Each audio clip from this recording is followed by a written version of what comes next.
Then I saw a dealer that I see there quite often who always has a lot of interesting stuff, and quite often he'll have tools and machinist items. Not sure where he's getting his stuff from, but he must have a really big hoard that he just keeps periodically bringing out more stuff from. And a lot of the top-notch Starrett stuff in that is almost always gone. I don't know if he's got someplace else he's selling it, or maybe it's just a case of another picker's beating me to it. I know that happened this past show.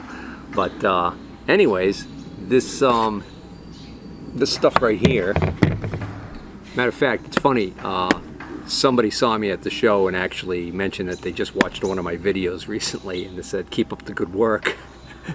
But he was clearly there picking the same stuff that I pick, so another competitor. Now that being said, I ended up picking these 3 items out of his pile there. He's tough to deal with early on, so when I first went by his table, I didn't think much of it. And then I decided on the way, like one of my last passes through, I said, well, I'll go through and take another look and see what's there. He had a lot of like 12-inch Chinese dial calipers and stuff like that. I knew those would be pretty much non-starters on most of those. However, he did have these 3 items that caught my eye, and then there's this 4th item that I kind of added in. So what ended up happening was I cut a deal with him to buy these top 3 items for $80, and then when he was making change for me, I said, if you want, I'll offer you $20 for this micrometer and make it 100 even, and he said sure. So got this stuff for $100. This mic right here, unfortunate thing about it is no case for it, but what it's got going for it is it's a 5 to 6 inch Etalon. So these are good quality micrometers. They don't bring the kind of money that Starrett micrometers bring, or even Brown and Sharp, which is unfortunate because as far as just good quality micrometers go, these are pretty nice. And they're, I believe, Swiss made. This one is not in horrible condition. I mean, it looks a little dirty, but it's got carbide faces on it that look pretty good. Somebody engraved at Turcotte Manufacturing, so that's the tool room somebody stole this out of. Ha ha ha. Well, kind of funny, but not really. I don't think at this point anybody's missing it because it was calibrated in 1994. It was due for calibration in 1995. So not a lot of value here, but still, carbide faces, everything seems to work okay, even the lock works. This right here, he probably didn't value as much, which is what made this more palatable probably for him to take my $80. And this is exactly what I opened up and saw. Okay, so it's missing a latch on the case, Mitutoyo, okay, and it's a bore gauge.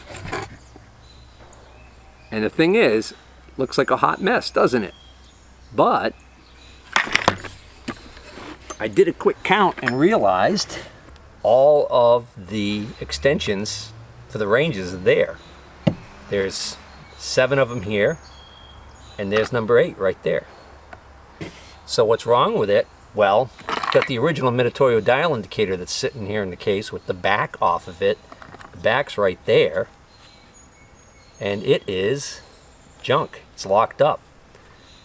But all I need to do is, somewhere in my inventory, I'm sure I have another one of these, plus minus gauges, Mitutoyo, and it slides right into this holder here, and we're back in business, and this will be a nice bore gauge set for somebody.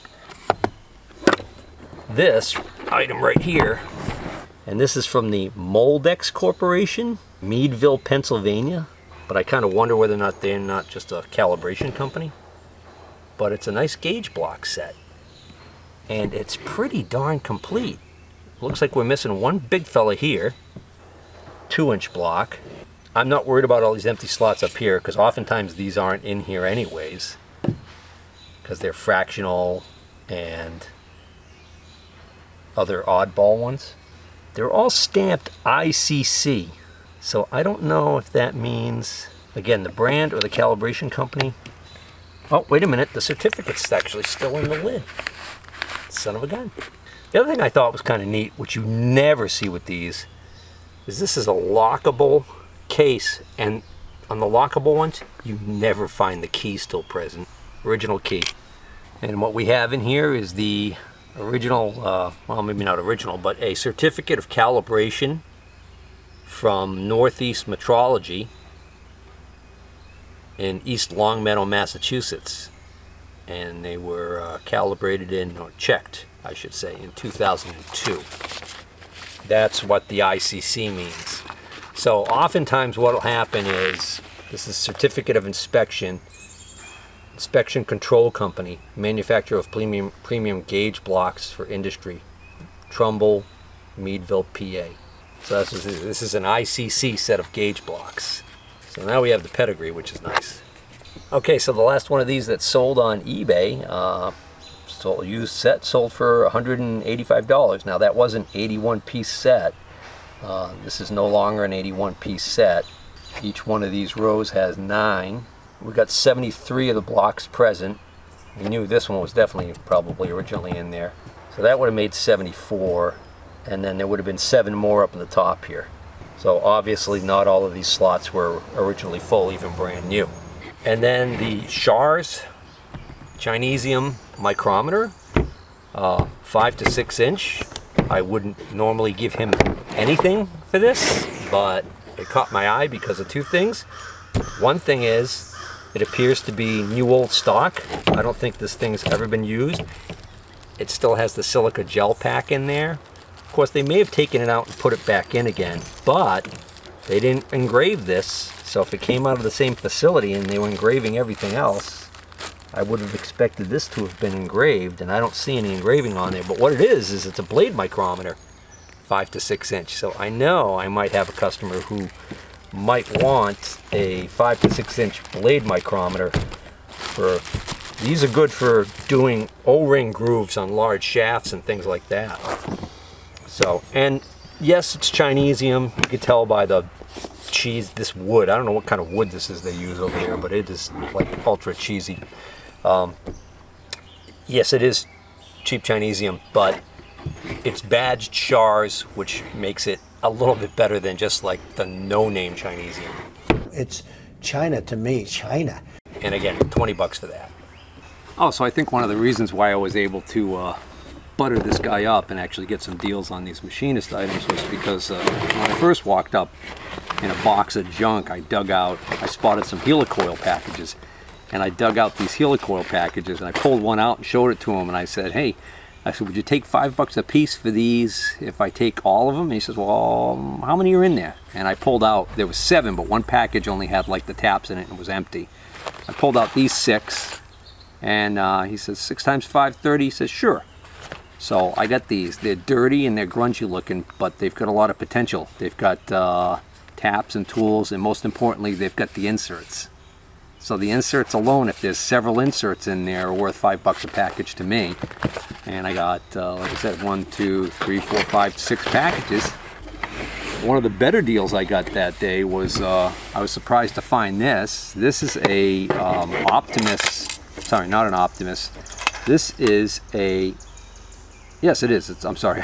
It's an Optimus Model 99 portable stove. These are typically called the white gas stoves. You can use them with Coleman fuel, my understanding is.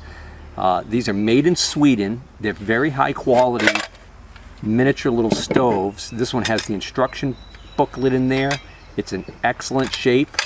And what this is this is a little tiny burner. So because of its small size, I think these are favored by hikers and other outdoor enthusiasts that only are backpacking.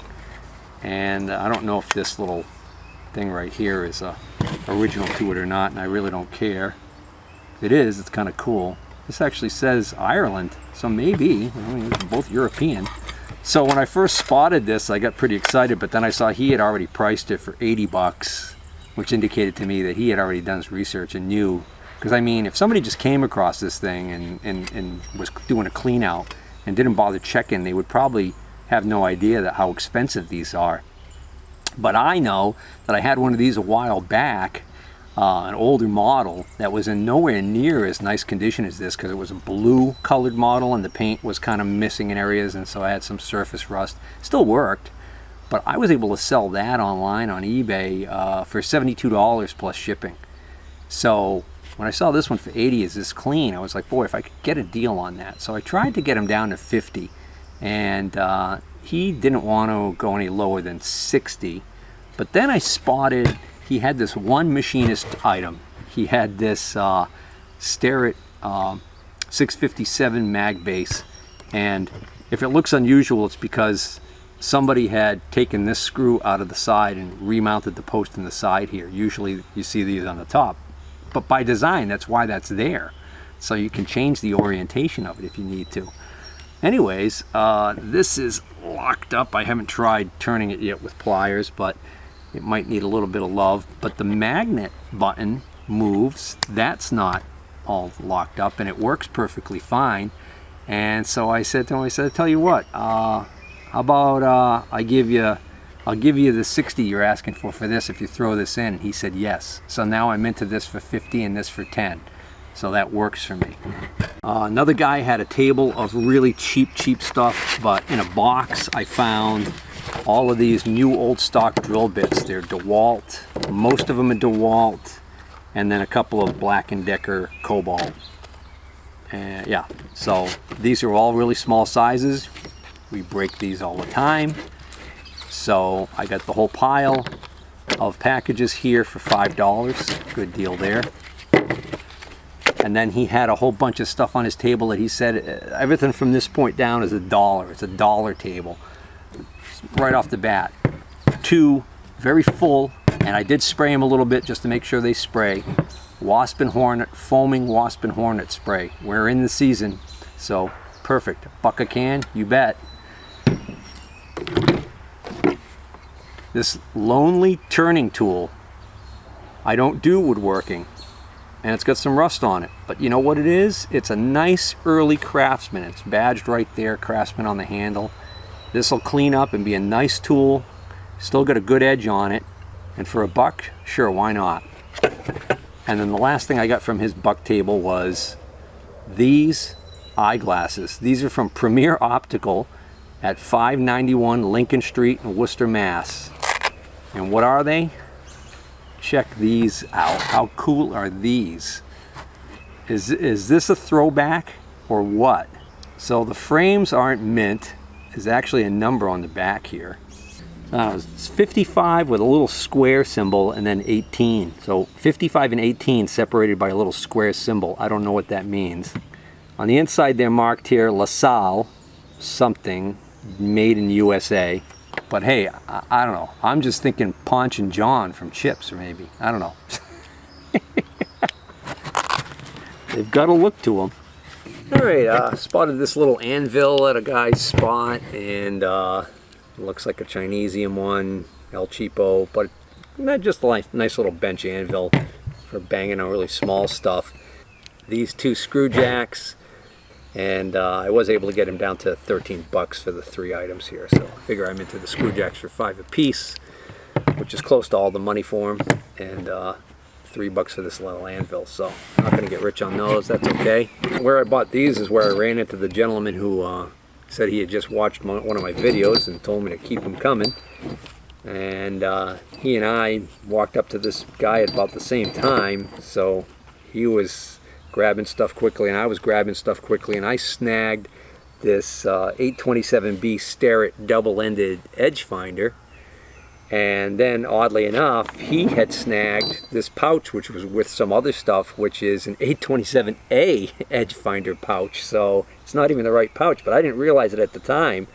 And when we were talking, and he was asking for a price on stuff, the guy mentioned, he says, oh, there's some edge finders around here somewhere.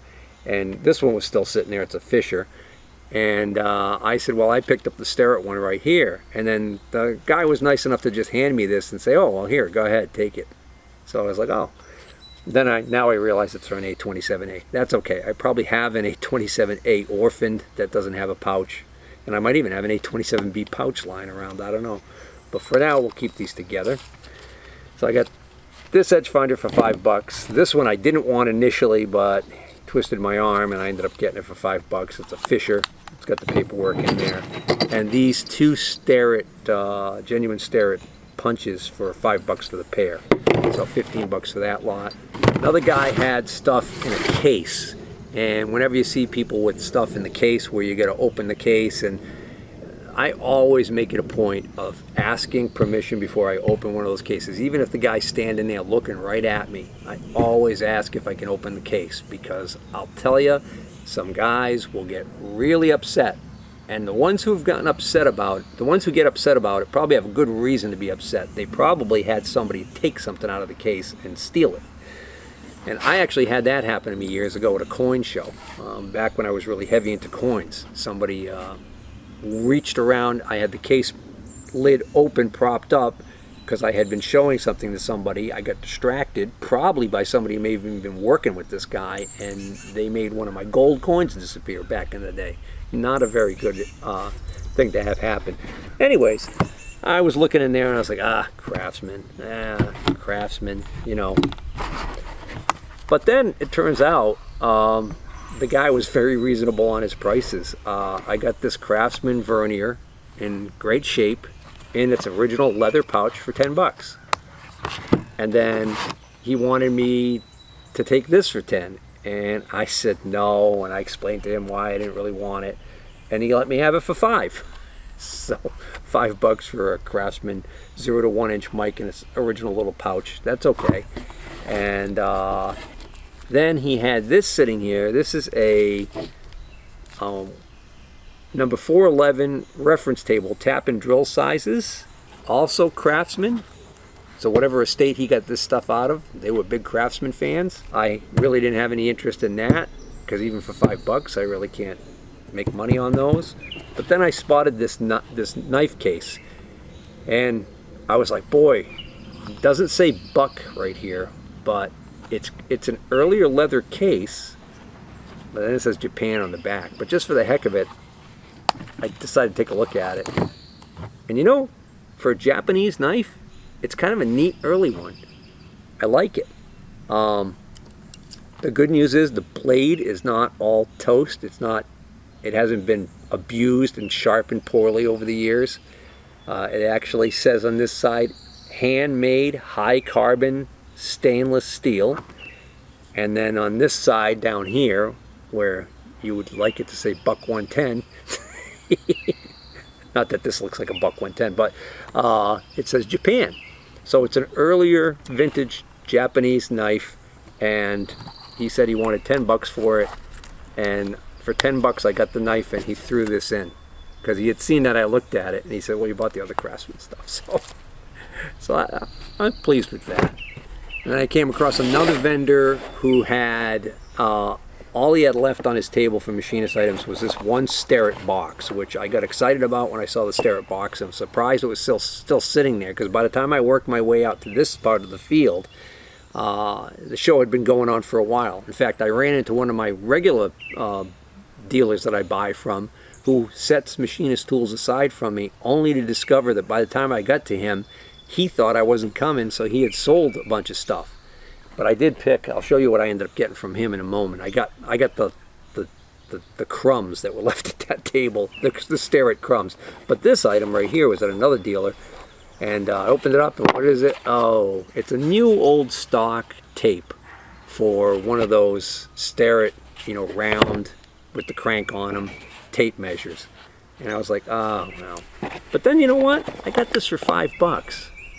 And if I don't currently have one of these tape measures, I probably will run into another one at some point. And when I go to sell it, if the tape's not in great shape, I'll put this with it, you know, and give somebody a good deal. Because, you know, I don't know what these cost. I can't imagine what these cost now, but... Alright, next up, these are a couple items I picked at two different tables. Guy had this metal pulley, and I got this for $1. Actually, I think I got this from the guy that I got the drill bits and the other dollar items from. But this is a little metal pulley I got for $1. And the reason why I wanted this is because the plastic junk pulleys that come on the Shelter Logic carports, that have the roll-up door that uses a pulley and rope system to roll the doors up. They are really cheesy, and so when I can buy these cheap pulleys like this to replace them, I will. And then I got this from a vendor. This is an Ideal brand clamp-on voltmeter. So for electricians, this is got the paperwork in there. It's Ideal. I think they sell these at Home Depot. And it's clamp-on ammeter, and then it's got the leads with it, and it's a voltmeter, whatever. It's even got batteries in it. It turns on, so there's no reason not to believe that it doesn't work perfectly fine. And I got it for $3. I'm lousy with meters right now, but for $3, what the heck? Then from another guy, I got for $5. I got 3 items, which was this box of center drills.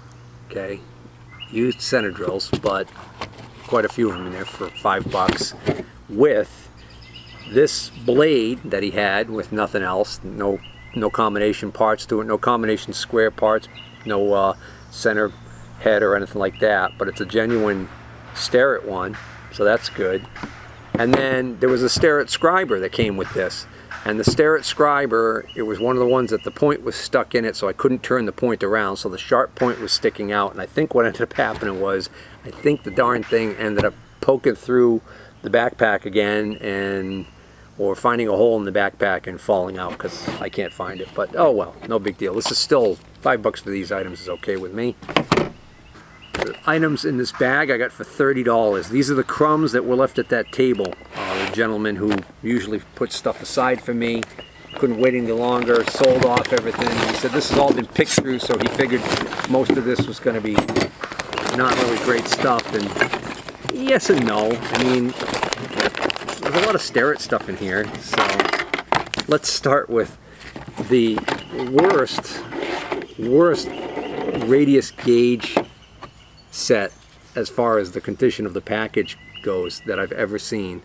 So oddly enough though, it's got all 8 of the large sizes present down below here, and then I didn't bother checking yet, but it's got a lot missing here. But in the box that these were floating around in, I found all of these Starrett ones, and I pulled them all out and put it together with that, and I also found the little holder. So that might end up being a more complete set than it looks, even though the case is horrible. This is a nice little Starrett depth micrometer.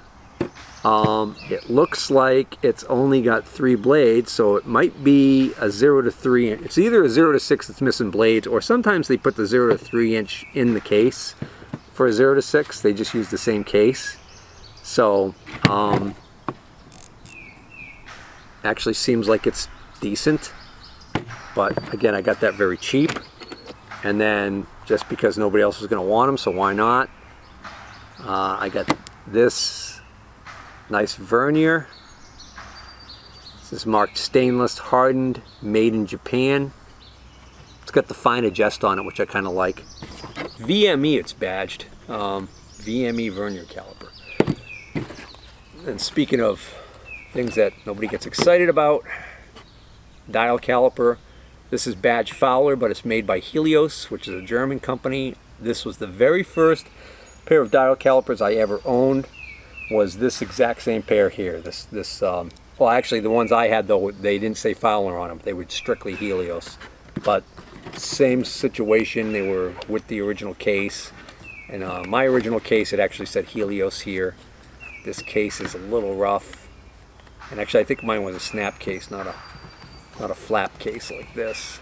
And these 2 lonely blades, this one is this one's a Union Tool engraved, and this one is a Starrett also engraved.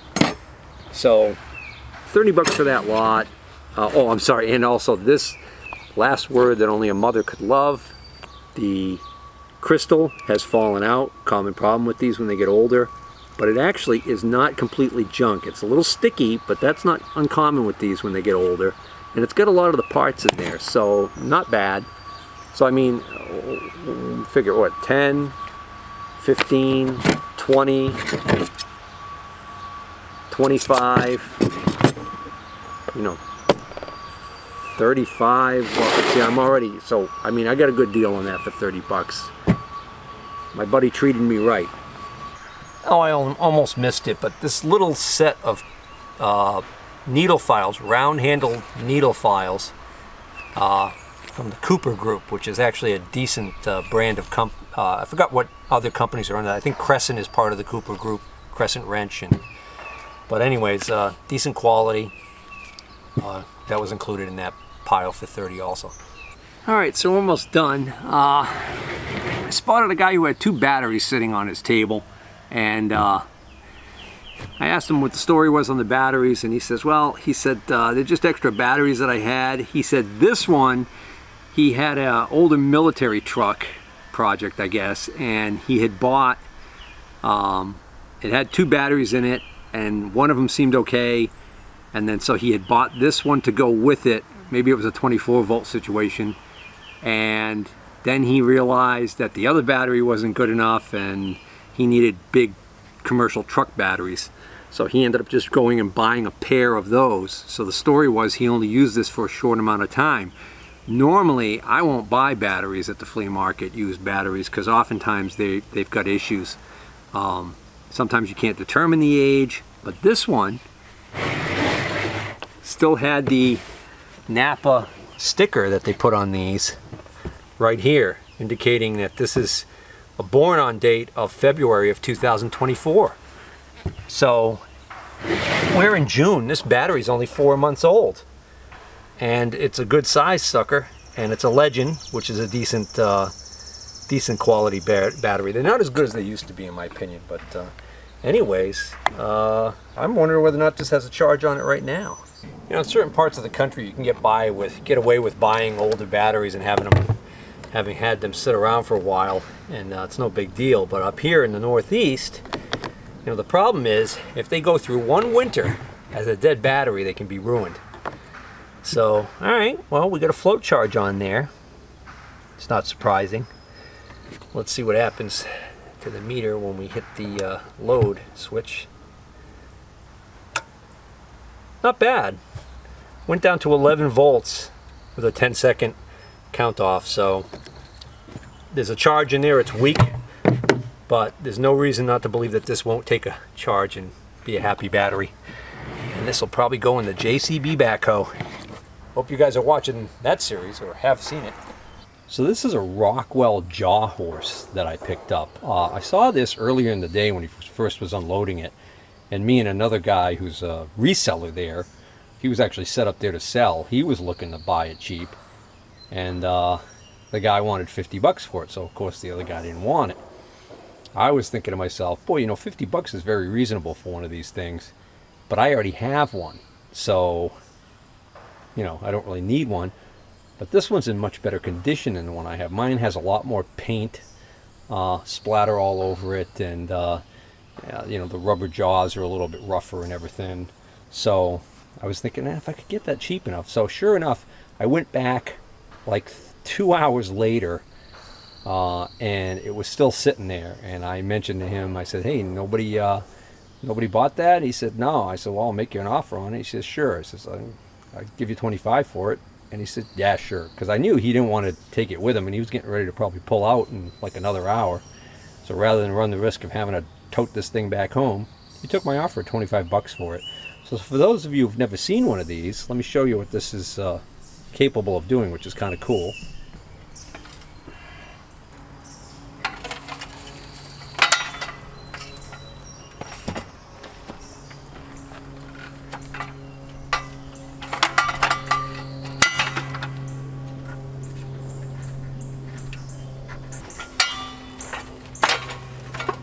So we've got a foot operated lever here, and then we have a lock unlock switch right here. So as the name implies, Jawhorse, it's a combination sawhorse and vise. So the way it works, pretty simple. When it's in the unlocked position, which it is now, that allows this jaw, so to speak, to move pretty freely. And you can see that clamp all different sizes of material in here. Okay. That's a little too long for that, but get the gist of it. You can put a board in there, flat like that if we want to do a cross cut or whatever. So we just put what we want in there like that, flip it down to locked, and then we depress the foot handle snugly, and now it's firmly in there. And then the beauty is when you're done, you flip it up to unlock, you depress the handle till it clicks, here it comes up, and we're loose, and we can put the next one in. So if you're doing a bunch of 2x4s or whatever. So really a kind of neat, handy thing. And Rockwell still makes this model, and they retail for like around 250 bucks, I guess. Interestingly enough, I actually found that there are two versions apparently of this. There's a 600 pound capacity version and a 1,000 pound capacity version, and I actually can't tell which is which. They look almost identical except for the model numbers, and I can't find any numbers on this, so I don't know what it is, but I don't really plan on putting over 600 pounds on this anyways. So anyways, that's 25 bucks. Good deal. And if anybody was wondering how easy it is to put away, you just flip it up on this side. There's a release lever right here that allows you to fold the handle up, or the foot lever I should say, right? And then there's a knob right here you loosen, pull this out, and then this actually stows in there like that. And then the legs, you get these thumb holes right here.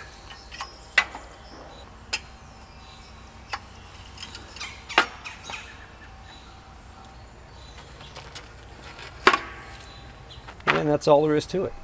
All right, and the last item is this pile of stuff right here. So the story on this was a guy had this old wooden box, probably a drawer that came out of some old cabinet or whatever, loaded with junk. I started going through it, and he really wanted to get rid of the whole thing. So he says, I give you a good price for the whole box. What made me go over to the box was I spotted this thread file.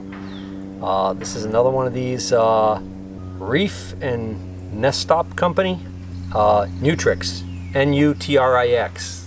I come across these a lot. These are really handy. If you don't know what this is, if you've got slightly damaged threads on something, you can get by with filing them with a tool like this. And so you've got 8 thread pitches here.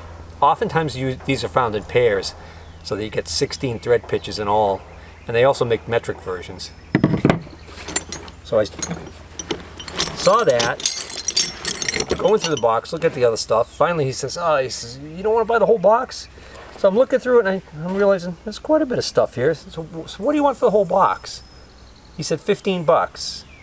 So I pulled all this stuff out, and I said to him, I tell you what, I'll give you your 15 for this stuff right here, and you could scrap the rest for all I care. Or if somebody comes out and gives you any money for anything in there, he was like, okay. So this is what I got for 15 bucks out of that box. A second to do some quick organizing here. Lucky number 13, Morse taper drill bits. I'm going to venture a guess based on the age, they're all good old US steel. Some of them probably have been resharpened more than several times, which might account for the shortness of them. There were even a couple in there that I left because they were either so short or just in so rough condition they weren't worth dealing with. But 13 drill bits, 4 of these large cutters for the lathe, AR16 C2. C2 would be the grade of carbide that's on there. So these appear to be brand new or came back from the sharpener and were dipped, and the plastic coating must have just broken off of this one. 4 more smaller sized ones, same deal here, appear to be either new old stock but these are cemented carbide cutters, CW something Morse, I don't know. And then one lowly 4 flute end mill, double headed, 5/8. That's Korean.